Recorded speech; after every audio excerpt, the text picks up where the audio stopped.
Сначала мы отправились в Сингапур, но, к сожалению, я удалил все видеоматериалы. No, God, please, no, no! Мы в Малайзии.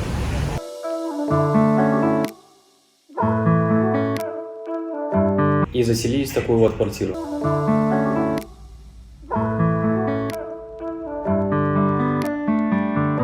Я отроду не жил в таких дизайнерских квартирах, и это мой первый опыт. Кстати, в Малайзии такие квартиры очень много. Мы сняли ее за 500 баксов на 2 недели. В Малайзии мы снимали квартиры только на Airbnb, потому что там самые приятные цены и гораздо ниже, чем на Booking. В основном все эти квартиры находятся в ЖК, и снизу находится множество продуктовых магазинов и ресторанов.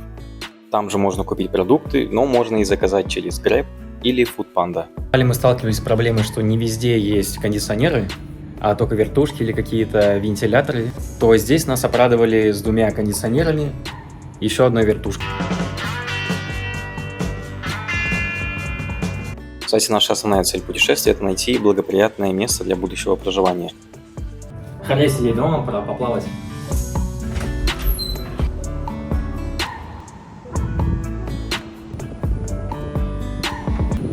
Там у нас находится тренажерный зал, поле для тенниса, детская площадка, просто терраса. Каждый находилась. Вроде бы город недалеко, но живешь как будто в джунглях.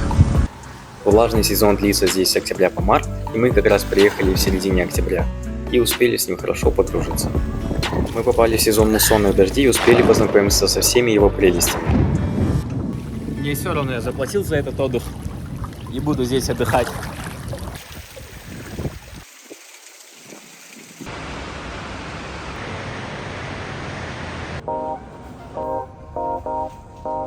На лифте спускаться целую минуту, это целая вечность. Чтобы купить карту для автобуса, потому что нас водитель бесплатно отвез, вошел в ситуацию, то, что мы туристы. Сюда зашли, здесь находится огромное количество разных брендов. При этом это все выглядит как базар. Слали Ватсон, чтобы купить карту. Теперь направляемся либо в Family Mart.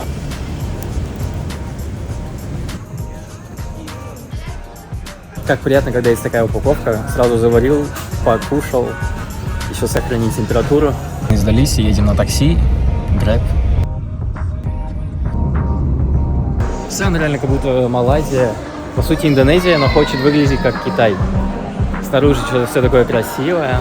В общем, с горем пополам мы доехали в итоге до какой-то точки, до мола. При оплате карта не сработала. Еще карту сначала не принимала. В Куала-Лумпуре все молы, кроме центральных, ощущаются как базар, где нет точного пространственного разделения между магазинами, а бутики разбросаны в хаотичном порядке. Но там дешево.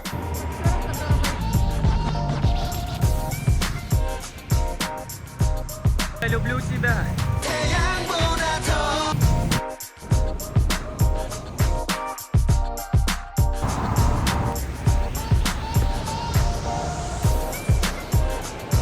Это последний этаж, здесь находится огромное количество крутых, красивых ресторанов.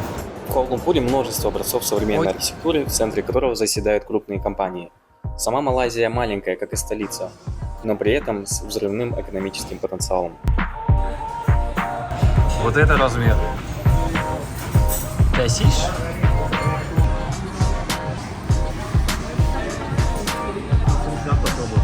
В общем, Саша сама поделилась, я не ожидал этого.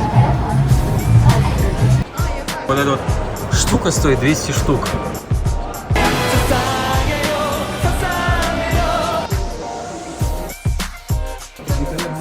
И в поездках без таких штук по Азии вообще не обойти. Что-то он так заводит, как Жигуль какой-то старый.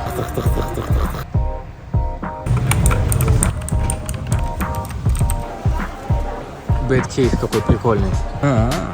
Стража Галактики, последняя. Это, походу, чисто локальные. О, ниндзяго. Эх, классика. Мы с братишкой в детстве капец от них кайфовали.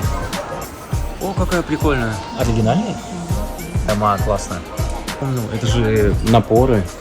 Типа тебе каких-то деталек не хватает, и ты их просто приходишь и докупаешь. Тебе не обязательно покупать там целую коллекцию, целую коробку, а просто вот так вот заходишь. Типа как сладости. Мне вот эту черную лакрицу, зеленую ваницу.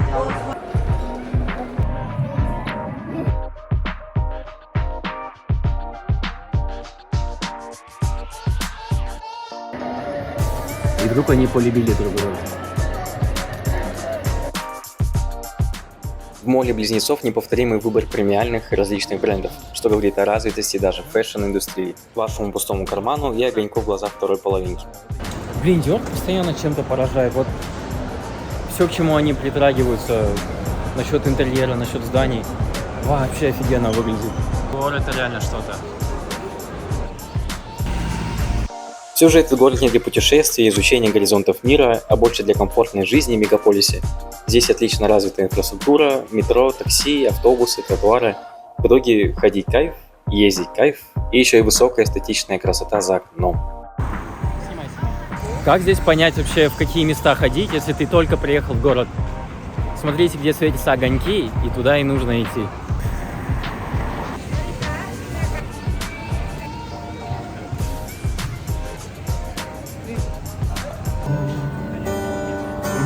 Mencintaimu sedalam-dalam hatiku.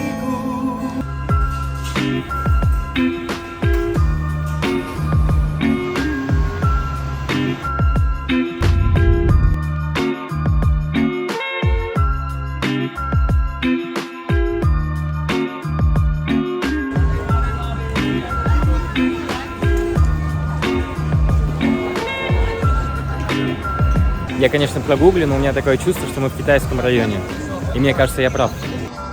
Насколько город не был бы развит, здесь довольно грязно и чувствуется бескультурность. Даже взять то стекло, на которое я напоролся. Скорее всего, это из-за огромного потока иммигрантов из Индии и других стран. Потому что сельскохозяйственная отрасль здесь очень развита и постоянно нужны руки.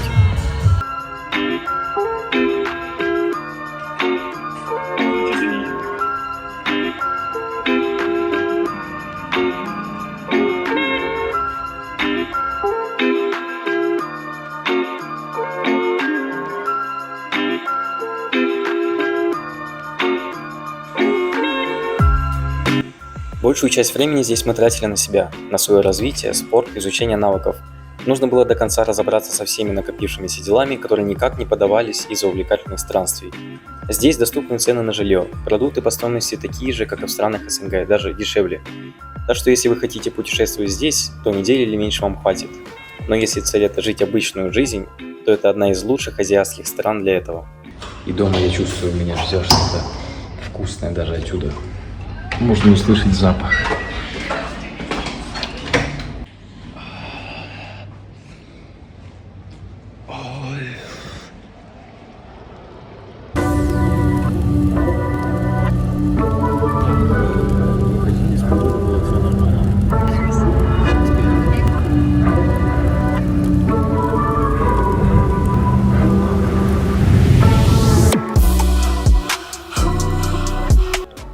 Это пещера Бату, и это эталон обратной стороны в Куала-Лумпуре. Мусор, иммигранты, вонь и грязь.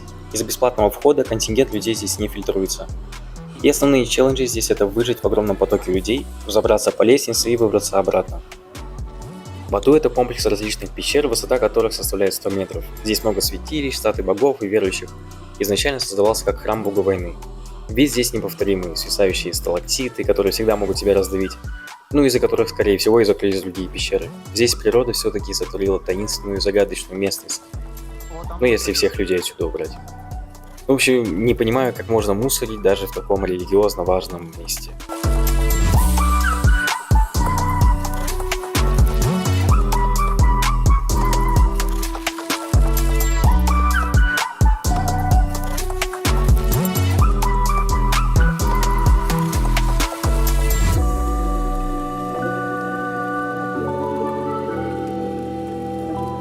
Обязательно подготовьтесь к отступлению заранее, так как такси здесь очень мало и берут они на 50% дороже. И себе обязательно имей карту оплаты публичного транспорта.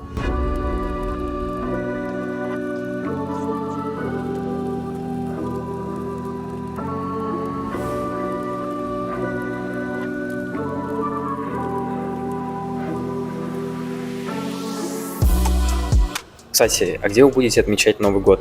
Мы, скорее всего, будем это делать тут же. Здесь уже началось приготовление к празднику, тематические вкусности, разные декорации и украшения. Хотя я думал, что такого не будет, из-за того, что подавляющее число проживающих это мусульмане. Если на глаз, это каждый четвертый в Куала-Лумпуре. Салам алейкум. Давай, давай.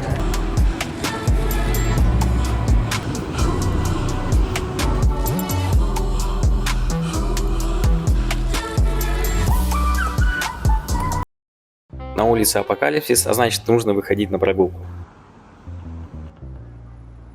Такое различие в архитектуре здесь встречается часто. Современное здание по типу стеклянных джунглей, рядом холмик Бабы-Яги. И еще здесь чрезвычайно плотная застройка. Частенько вид из окон – это вид на твоего соседа. Ну, конечно, население растет, город развивается, а территории не густо. Но это не проблема, зато есть красивые сияющие в ночи небоскребы. Город очень зеленый и смог выделить из своей плотно застроенной земли участки на парки и заповедники. Здесь их много. В каком районе ты бы ни находился, ты всегда сможешь прогуляться по тротуару, окруженному свежей травой и детьми. Потому что зеленые области не только внутри, но и окружают весь город. Хороший такой купол из свежего кислорода. Но лично я бы сторонился популярных открытых мест из-за постоянной толпы и даже очереди на эскалаторы. Хорошо на природе.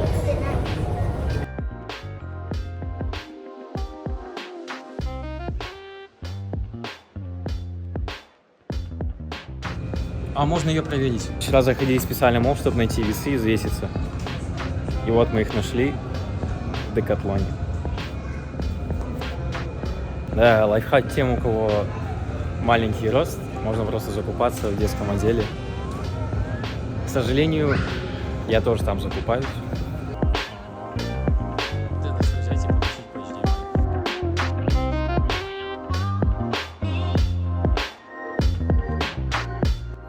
Что я настоятельно рекомендую в Куала-Лумпуре, так это мини-маркет ECU.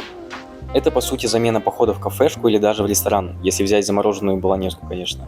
Еды на любой вкус, и итальянская, корейская, жареная, вареная. Здесь можно подогреть еду и сразу там же ее поесть.